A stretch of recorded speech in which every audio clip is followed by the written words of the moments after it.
मध्य प्रदेश में इतिहास को लेकर मोहन सरकार के उच्च शिक्षा मंत्री इंदर सिंह परमार ने बयान दिया।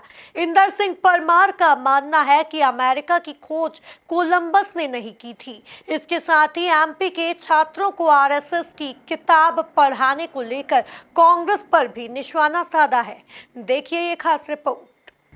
अभी तक इतिहास में पढ़ते आए हैं कि अमेरिका की खोज कोलंबस द्वारा की गई थी, लेकिन इतिहास में पढ़ाए जाने वाले इस तथ्य को मध्य प्रदेश की डॉक्टर मोहन सरकार में उच्च शिक्षा मंत्री डॉक्टर इंदर सिंह परमार ने गलत बताया है। इंदर सिंह परमार ने कहा कि अमेरिका की खोज कोलंबस ने नहीं की, बल्कि अमेरिका पहले से था। कोलंबस से पहले 11वीं शताब्दी में भारत के व्यापारी व्यापार करने जाते थे। देखिए, ये संघ के लोगों ने किताबों को नहीं छपा है। ये तो उन्होंने जगह जगह पर भाषण दिया है, इसलिए अलग लोग हैं उसके इकट्ठे करने वाले गलत।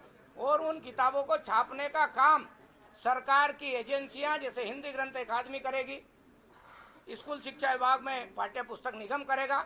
इसलिए उसका लाभ हानि का उन लोगों को कोई लाभ का विषय नहीं है। मैं तो ये कहना चाहता हूँ कि जब इस देश में किसी ने पढ़ाया क्या कि जिंक हमारे देश के लोगों को बनाना आता था पहले, किसी ने पढ़ाया क्या आप लोगों को? किसी ने किसी विदेशी आदमी का नाम होगा। हम ये सिद्ध करके बताएंगे कि दुनिया में सबसे पहले सोने की खदान हमारे पास थी। जिंक जो 900 डिग्री तक पिघलता है, वो भी निर्माण करने का काम केवल भारत के लोग जानते थे और कोई नहीं जानता था। अब ये बताएंगे तो तकलीफ किसको? मेरे को तो यह समझ में नहीं आ रहा है क्यों तकलीफ है। यदि जिंक भारत के लोगों ने, और कितने साल पहले, अच्छा एक बात और बता दें, खेल की बड़ी चर्चा होती, ओलंपिक की बड़ी चर्चा होती। 2800 साल पहले ओलंपिक प्रारंभ हुआ। क्या कोई मानने के लिए तैयार है आप में से कि 2800 साल के पहले भी भारत में स्टेडियम थे? कोई नहीं मानेगा, लेकिन हम प्रमाण सहित दे रहे हैं। गुजरात के रण के कच्छ में खुदाई में 2800 साल के भी 3500 साल, मतलब 5500 साल पहले का स्टेडियम मिला है। इसका मतलब खेल की परंपराएं भारत में दुनिया से पहले मानी गई है। हम प्रमाण देंगे उस स्टेडियम का, उसका फोटो देंगे कि ये मिला है हमको। अब इसमें किसको क्यों आपत्ति है? और इसलिए मैं कांग्रेस के लोगों से आपके माध्यम से कहना चाहता हूं कि अपनी बुद्धि को सीमित रखे। भारतीय जनता पार्टी का विरोध करते करते, मोदी जी का विरोध करते करते देश का विरोध करने से बचे। ये उनके भी पूर्वजों की परंपरा की हम रक्षा कर रहे हैं, हमारे पूर्वजों की परंपरा की भी रक्षा कर रहे हैं, और इस देश के करोड़ों लोगों के पूर्वजों की भी हम रक्षा कर रहे हैं, उनके विचारों की रक्षा कर रहे हैं। ये हमारे देश की संस्कृति और विरासत की रक्षा करने का सूत्र भारतीय ज्ञान परंपरा में है। उच्च शिक्षा मंत्री ने कहा कि कोलंबस इटली का व्यापारी था और इसीलिए इटालियन लोगों द्वारा गलत इतिहास पढ़ाया जाता रहा है। अब मध्य प्रदेश सरकार सही भारतीय ज्ञान परंपरा को छात्रों को पढ़ाएगी। इसलिए मध्य प्रदेश के विश्वविद्यालय की लाइब्रेरी में भारतीय ज्ञान परंपरा को लेकर लिखी गई अच्छी पुस्तकों को रखा जाएगा। उच्च शिक्षा मंत्री ने आरएसएस से जुड़े लेखकों की किताबों को लेकर कांग्रेस नेताओं की आपत्ति पर कहा कि यदि छात्रों को सही इतिहास पढ़ाया जाए तो इसमें राहुल गांधी या कांग्रेस के किसी दूसरे नेता को आपत्ति क्यों है? डॉक्टर फराह खान महिलाओं एवं आपराधिक विधि, इसमें घोर आपत्तिजनक किताबें लिखी गई, घोर आपत्तिजनक। वहां के विद्यार्थियों ने इसका विरोध किया। वो लेखिका क्योंकि सुप्रीम कोर्ट गई, सुप्रीम कोर्ट ने कहा कि ये किताब रख सकते हैं, जिसमें गंदी गंदी चीजें, गलत गलत चीजों का बखान किया गया है, जो एक विद्यार्थी कभी अपने जीवन में नहीं पढ़ता। लेकिन उसको भी हमने, क्योंकि सुप्रीम कोर्ट ने कहा, सुप्रीम कोर्ट का फैसला भी मेरे पास रखा है, जब ऐसी किताबें रखने के लिए सुप्रीम कोर्ट कह रहा है और देशभक्त लोगों की किताबें यदि रखते हैं तो इसमें अपराध क्या है? पढ़ना नहीं पढ़ना उस लेखक का है, विषय है, उसको ग्रहण करें। संदर्भ बुक है, आधार बुक है, वो कोई हमने पाठ्यक्रम में भी सम्मिलित नहीं किया है। पाठ्यक्रम में पूरी किताब सम्मिलित भी नहीं हो सकती है।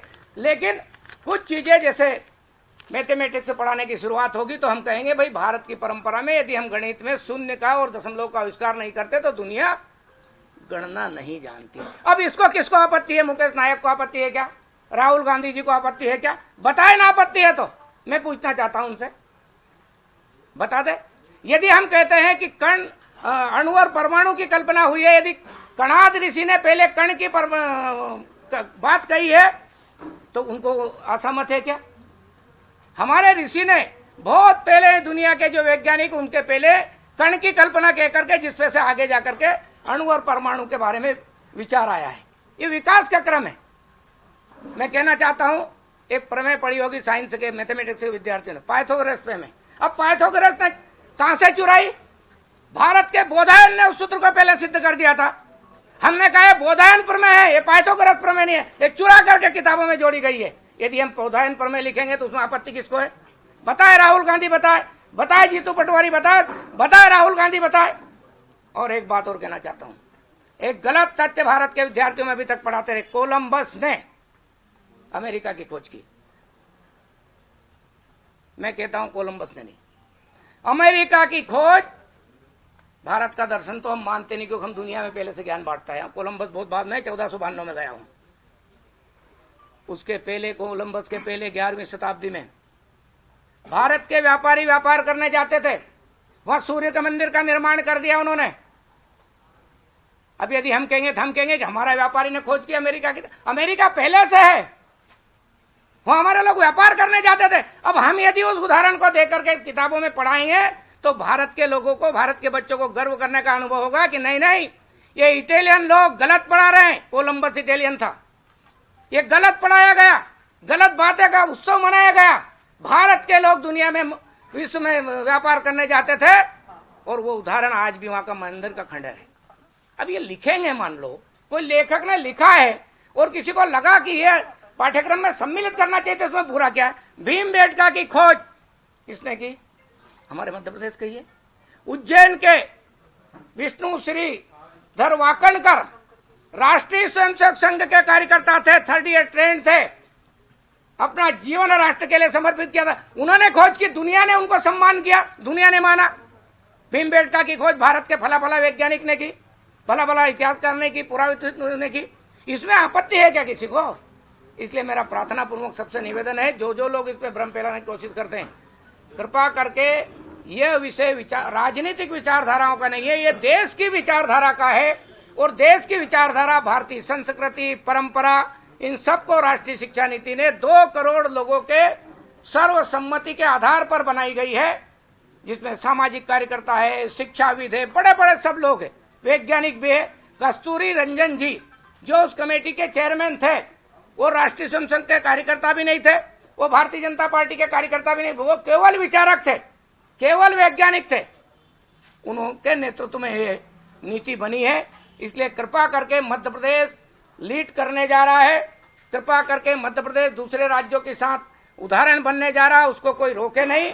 जब उनको किताबों में लगे तब हम उस पर बहस करेंगे। हम तथ्यात्मक रूप से जो गलत चीजें इस देश की संस्कृति, इस देश के इतिहास के बारे में पढ़ाया गया है अभी तक कांग्रेस के लोगों ने, हम उनको इस तथ्यात्मक रूप से हर बार सामने रखते जाएंगे और उनकी सारी चीजों को रखते जाएंगे। और यदि हम गलत कुछ करते हैं तो वो हमारे बारे में बोले, हम उनसे भी बहस करने के लिए तैयार है, सही तथ्यों के साथ हम आना चाहते हैं। इसलिए मैं तो केवल आज का आप सब लोगों से यही कहना चाहूंगा कि भारत की ज्ञान परंपरा ये किसी विचारधारा का वो नहीं है, राजनीतिक विचारधारा का नहीं है, ये भारत की विचारधारा है, जिसके आधार पर भारत विश्वगुरु कहलाता था।